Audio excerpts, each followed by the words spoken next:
Moi, je suis venu hier pour la première fois dans une réunion de Harki et on a soulevé beaucoup de problèmes, mais moi je suis là pour la reconnaissance.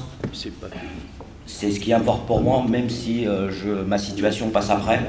Je trouve qu'on n'a pas assez parlé de nos parents. J'ai pas entendu parler du Panthéon depuis hier. Ça, c'est des choses importantes. Le mémorial, c'est très bien, mais ça reste dans un coin de la France. Et je sais pas, voilà, moi ce qui m'intéresse, c'est de savoir est-ce qu'on va reconnaître mon père, le travail, ce qu'il a fait, et voilà, tout simplement. Je veux répondre pour les mémorials, je pense qu'il est important parce que je pense qu'il faut réhabiliter nos parents, cette mémoire collective, justement pour le bien commun de la nation et pour nos enfants. Voilà. Et après, je voulais aborder une question sur la réparation. Je pense qu'il est important pour les enfants de Harki qui ont habité dans les camps de l'amour, c'est les points de retraite. Parce qu'il y a beaucoup d'enfants de Harki qui aujourd'hui ont une difficulté pour avoir leur retraite pleine. Je pense que c'est un point qu'il faudra peut-être aborder dans la réparation. Voilà. Et juste une chose, commémorer le 12 mai. Nous, normalement, nous avons un projet le 14 mai de faire un colloque sur Aix-en-Provence. Justement, on va aborder l'histoire de la guerre d'Algérie, la mémoire et le traumatome, avec des intervenants. Merci. D'autres... ah oui, quelqu'un, alors là-haut dans la salle. Alors brièvement toujours. Juste Mohamed, tu as évoqué quelque chose qui est très très intéressant. Moi je ne suis pas monté, comme tu le sais, je suis président d'une petite association qui actuellement va représenter les anciens, puisque moi je milite, et ça le sait très bien, depuis 1987 avec l'UTMENA, une association qui existait auparavant, qui a obtenu certaines choses, mais malheureusement a obtenu des réparations, enfin des petites circulaires, des aides qui ont commencé depuis, on va dire depuis 88, il y en a eu en 94, il y en a eu en 2005, etc. Mais quelle proposition? Les propositions qu'il y a eu, par exemple pour l'accession à l'habitat, pour l'éducation, pour tout ça et tout, des petites mesurettes qui ont duré un laps de temps, qui ont duré 1 année, 2 années, 3 années, donc on commence à séparer la communauté, puisqu'il y en a qui ont obtenu, par exemple l'accession à l'habitat, qui a été en 86-88 pour les enfants de Harki, enfin c'était pour les Harki, mais les enfants de Harki pouvaient y prétendre. Certains l'ont eu et d'autres non. Déjà, ça a créé une division dans la communauté. Là, je ne vais pas trop prendre la parole, c'est pour ça que je n'ai pas voulu aller là-bas, parce que je n'ai pas de réponse à apporter à ma communauté. La réponse, elle doit venir de la nation. Moi, je voudrais quand même aussi un accent sur 2 choses. La première, vous l'avez évoqué tout à l'heure, c'est très important, c'est pour ça que je suis descendu, j'en avais connaissance il y a quelques temps, enfin il y a à peu près 3 ou 4 ans, 3 ans, exactement quand j'étais à Bias, c'est les 11, et je voudrais qu'on fasse 1 minute de silence, les 11 petits-enfants qu'on a enterrés et qu'on a été hier mettre une rose.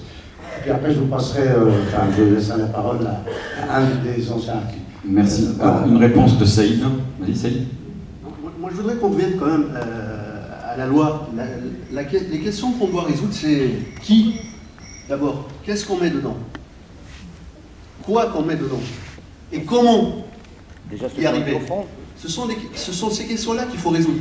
Alors évidemment, on peut dire, déjà ici en France, qui est concerné? Les anciens harkis, ceux qui ont porté les armes? Leurs épouses? Les enfants nés ici, nés là-bas. Après, on peut éventuellement pour certains s'intéresser à l'Algérie, mais bon, moi personnellement, puisque j'interviens en tant que président de l'association, je donne mon sentiment personnellement, je souhaite qu'on règle le problème ici en France. Voilà, déjà, il y a assez de boulot. Ensuite, je voudrais aussi dire une chose, bien évidemment, il y a de la réparation pécuniaire derrière, mais en France, il y a ce que les compagnies d'assurance utilisent, ce sont les préjudices. Parce que demain, on va demander quelque chose. Il faudrait bien que dans la loi, on puisse indiquer à un moment ou à un autre, qu'est-ce qu'on répare?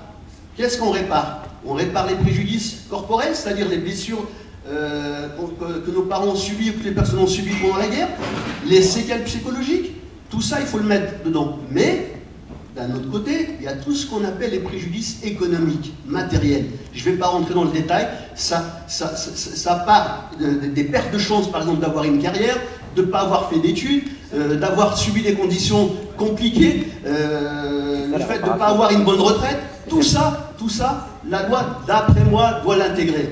Après, comment garantir ça? Parce qu'il ne s'agit pas de voter une loi. Garantir, on l'a dit tout à l'heure, il faudrait qu'à un moment, il y ait une caisse, ce qu'on appelle un fonds d'indemnisation, dans lequel il faut aller puiser pour indemniser les gens. Pour indemniser ces personnes-là, il faudrait que ça ne soit pas nous, les harkis, les enfants de harkis, qui disions « je veux 10 000 €, je veux 15 000, je veux 1 million ». C'est pas ça, c'est pas sérieux. Je pense que ce qu'il faut faire... Attendez, laissez-moi finir. Je pense que ce qu'il faut faire, c'est créer une sorte d'organisme indépendant avec des gens, des experts et des spécialistes qui pourraient, à partir des préjudices que l'on fait connaître, évaluer effectivement ce que chacun a droit. Alors après, ça peut mener éventuellement à des indemnisations, à des réparations individuelles, c'est-à-dire personne ne va toucher le même montant, plutôt que de faire comme on a fait jusqu'à présent, c'est-à-dire les politiques nous disent on va voter une loi, vous aurez 10 000 €, et encore, en attendant qu'on mette en place par décret toutes les conditions. Et une fois que les conditions arrivent, 50% sont éliminés. Voilà donc ce que je peux dire. Il y a beaucoup de choses à dire, mais je ne voudrais pas monopoliser. Voilà, c'est la loi. Elle concerne qui? Elle concerne quoi? Et comment? Je peux répondre Alors, après,